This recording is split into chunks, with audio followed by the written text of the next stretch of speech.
This video is kind of because I've been seeing a lot of comments on social media where people are really confused, intimidated by just sharpening lathe tools in general. It's really not that difficult. For the most part, sharpening almost every lathe tool is simple without a jig. There's a couple lathe tools that I need a jig to sharpen with. Some people can learn to do it freehand. I haven't, and I haven't found the need to now that I've purchased the jig. So you've got a grinder. Doesn't matter what kind of grinder you have, but an 8-inch wheel grinder pretty much is what everybody's using for lathe tools. There are many different jigs that you can purchase. One of the most popular is the Wolverine Varigrind jig system. And that's what I have here, so that's what I'm going to talk about, but you can do this with the other jigs also. I've got a few other things that I didn't purchase early on, but they're really handy. This is made by General. It's like an angle protractor. And I got this off Amazon. I'm sure there's other versions, but you can measure your angles of your tools, the bevel of your tools with this. It's about 12 bucks right now in 2023 on Amazon. So that's a tool that you can use. Sometimes I will use one of these angle gauges that I can set on the platform to get what angle this platform is at. This is the Varigrind part of the jig for Wolverine, so that's also there. This is something I just recently got from Stuart Batty. I don't know what he calls this, but this is an angle gauge to get multiple different angles. He has 20 degrees all the way up to, it looks like 70 degrees. And that can be used to put on your platform to get the angle of your platform also. Just got this, so I'm finding out how to use it. It's pretty nice. Now with this Varigrind jig system, it's really simple. You just have levers here after you mount it. They have instructions on how to mount that. It's not a big deal. But that allows you to slide this however length you want. You can also take this and put it over here where this one is. So you can move the platform over to this side. I can move this over to this side. So that's interchangeable. Here I have my 180 grit wheel and a 600 grit wheel. So if you wanted to use this on the 180, you could move that over. It's a little annoying to move, but it's about a minute process or so, you know, so it's not a big deal.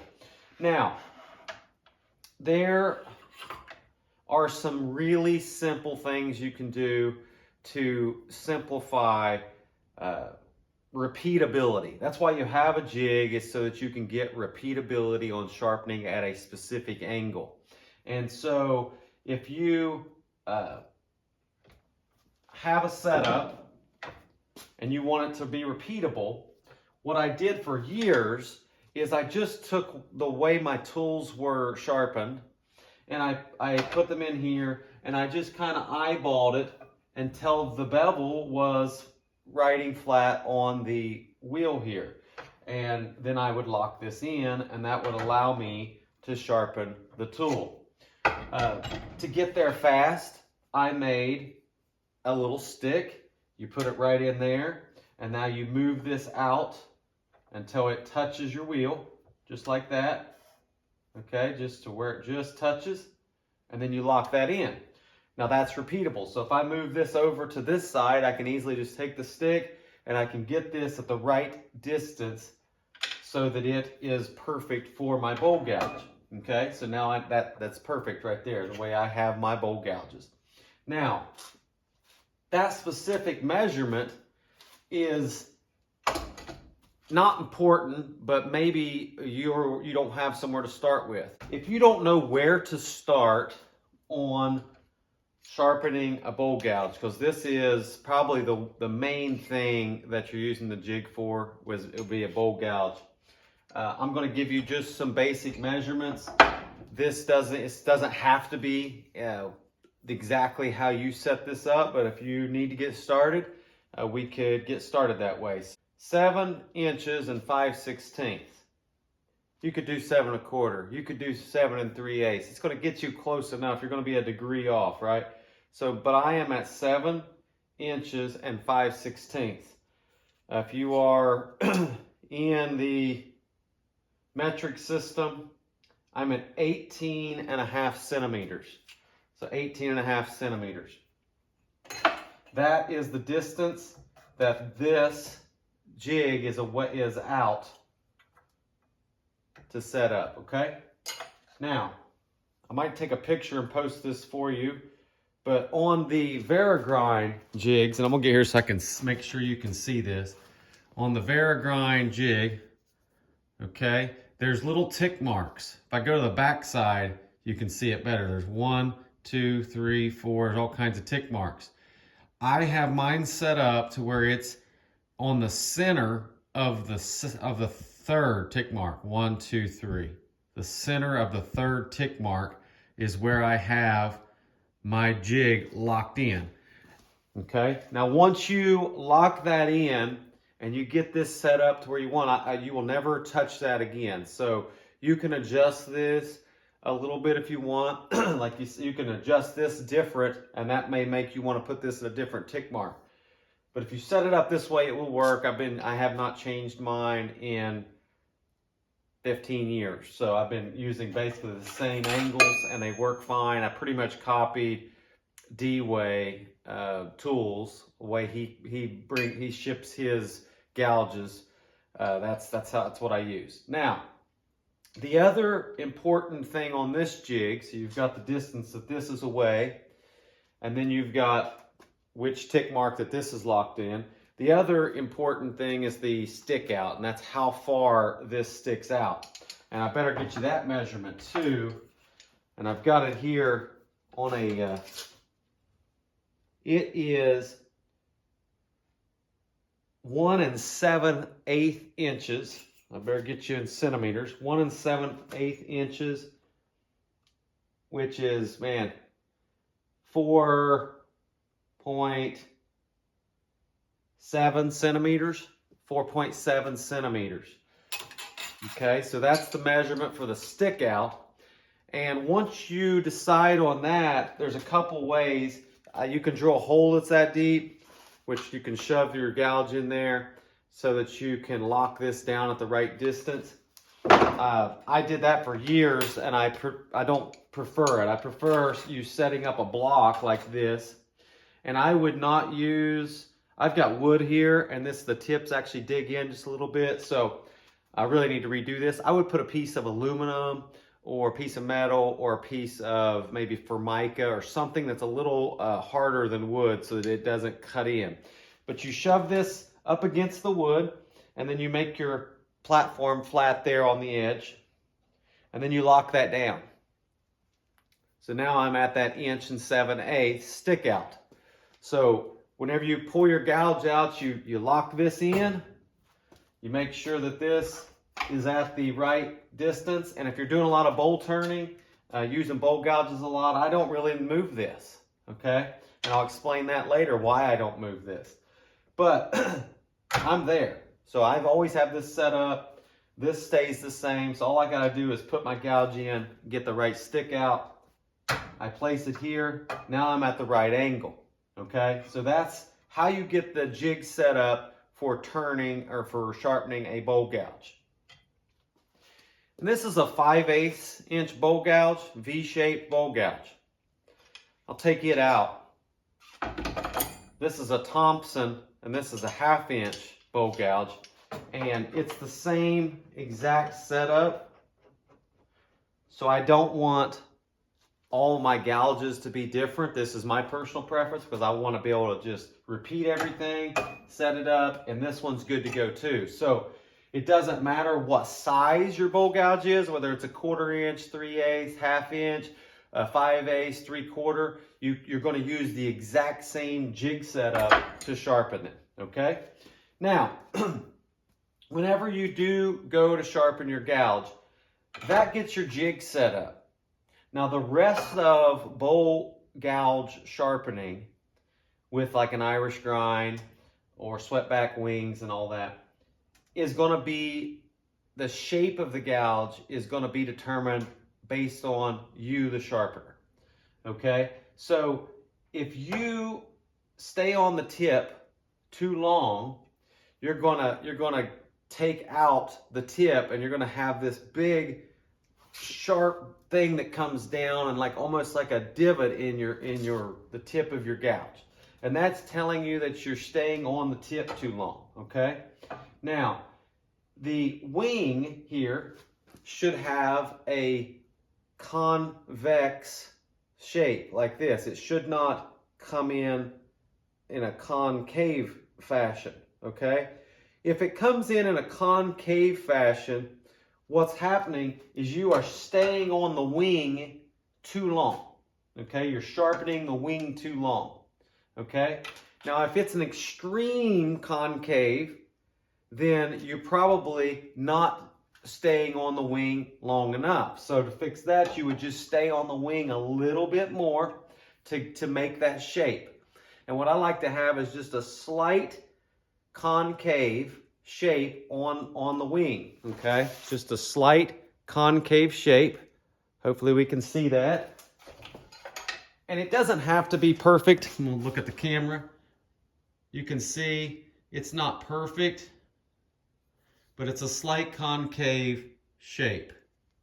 There we go. Okay.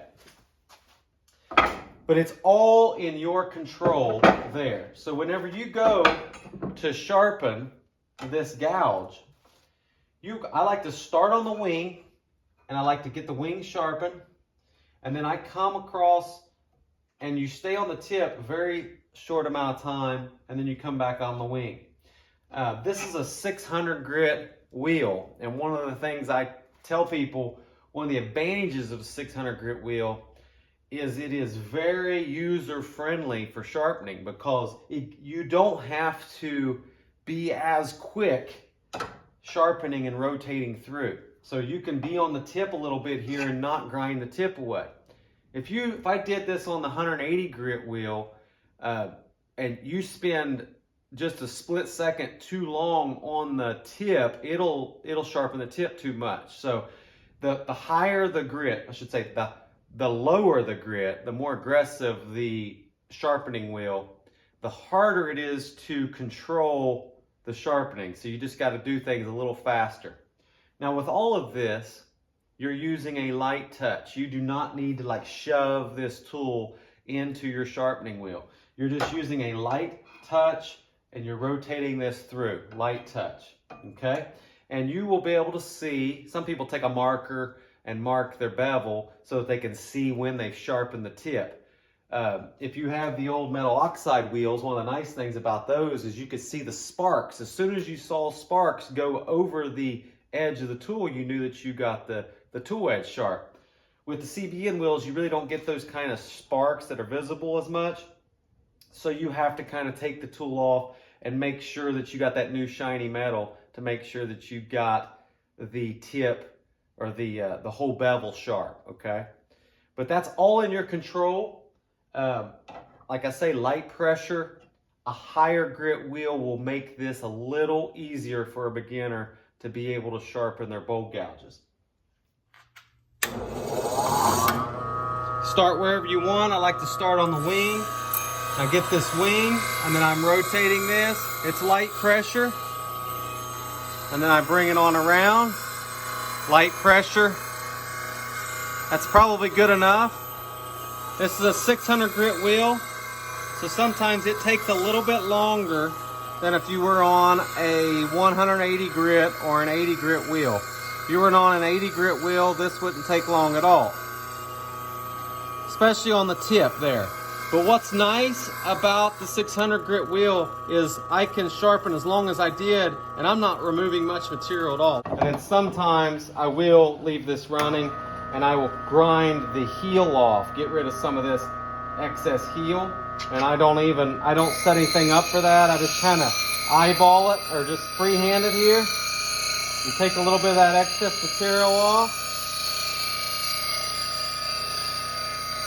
And I'll show you that.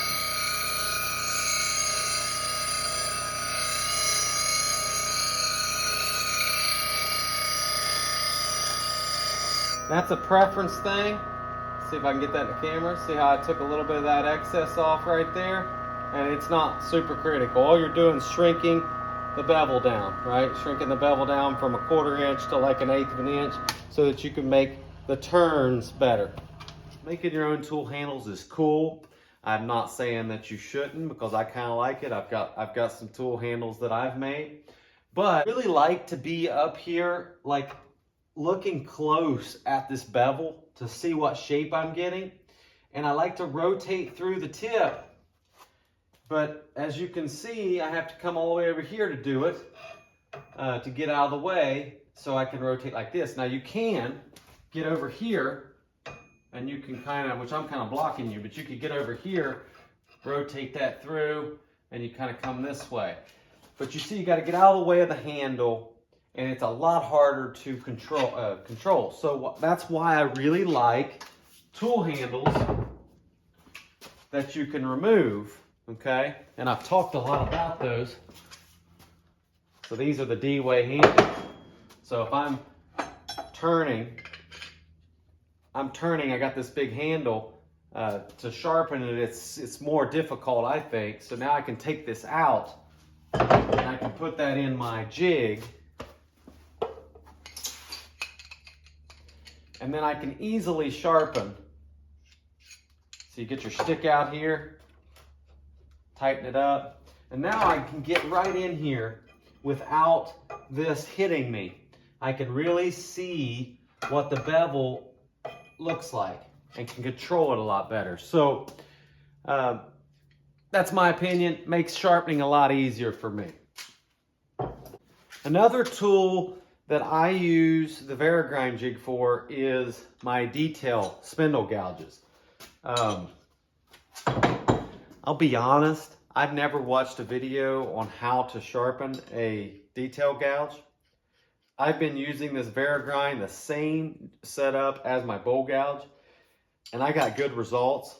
Now, the way I am with things, if I get good results on my wood turning, I don't really sweat it and try to make sure that I'm doing it just like some professional or somebody. So I use the exact same, and this gouge is getting short because I use this gouge a lot, but I use the exact same setup as a bowl gouge. There I am, and I rotate. The difference here is the wings are not as concave, they're almost straight. It's hard to get them concave with just the way the flute is on this, but I just sharpen it that way, just like that, and it works like a charm for me. Same stick out and everything. Now, if you set up your jig, it's going to get you these angles the way at the measurements I had. But it looks like I'm running for my spindle gouge and my bowl gouge, I'm running about 55 degrees. So if I put the angle gouge or protractor on here, I'm getting about 55 degrees. Just for reference, if you wanted to have a starting place. And like I said, I'm not saying that's the best angle. I'm not saying that will get you the best results. I'm not even sure it gets me the best results. And you can tinker with different angles and look up professionals if you want, but it's good enough. Okay, so that pretty much covers the normal Irish grind, swept-back wing, bowl gouge sharpening with the Varigrind jig.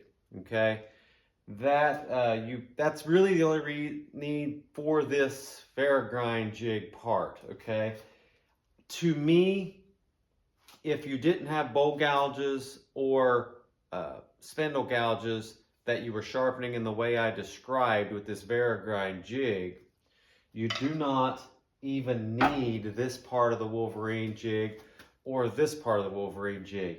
You can do all your sharpening right here on a platform for every other tool that I use that I know of, okay? We're gonna cover all the other tools, 40/40 grinds, skew chisels, parting tools, roughing gouges, scrapers. So in this sharpening series, so if you would, please follow along on this series. I'll make it into a playlist for you. Please hit the like button if you like this video, and I would appreciate if you subscribe to the channel. Thank you.